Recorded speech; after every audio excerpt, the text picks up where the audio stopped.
these people that's robbing us every month. In 2017, there was a flood of frustrations coming from Sewage and Water Board customers. This is a huge amount of money, and they have stolen it. And 7 years later, there is no such thing as a normal bill.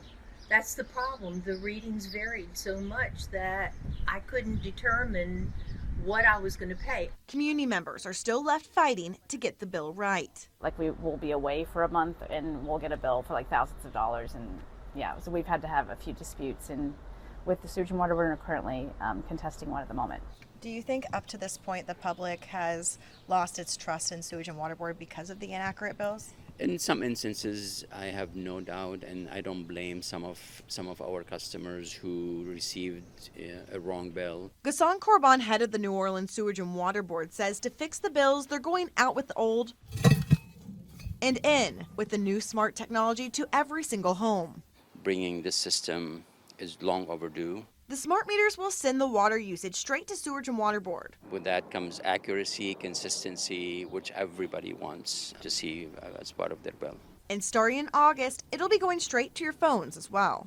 That would allow individual customers to access their account and know exactly what their consumption looks like in real time. So they can monitor, they can look for any anomalies or unusual spikes that are unexplainable, and then maybe allow them to respond in a timely fashion and reduce the amount of potential leakage or a running faucet or running toilet in a timely fashion. When we did this interview, more than 12,000 smart meters were already installed.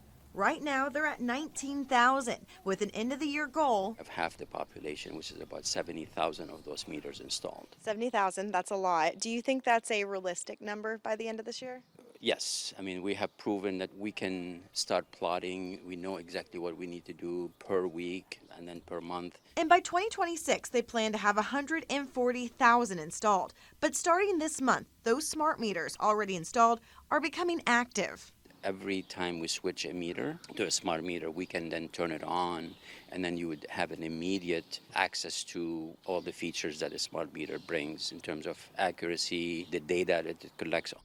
These are what's going to be replaced by those new smart meters, some of them 15 to even 20 years old. They say it's because of the age. The readings aren't as accurate with how much water you've actually used. That's why they say these smart meters, with their accuracy, you could be seeing some higher bills. Because they're mechanical, the inside parts, the mechanical parts would have degraded and lost accuracy through time, and typically between 0.5% to 1% a year.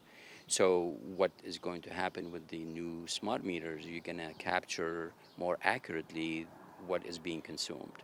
So it's going to reflect exactly what you're consuming. So generally speaking, based on the numbers we have seen, and it's a small percentage of the overall population, our customers will experience a slight increase in their bill.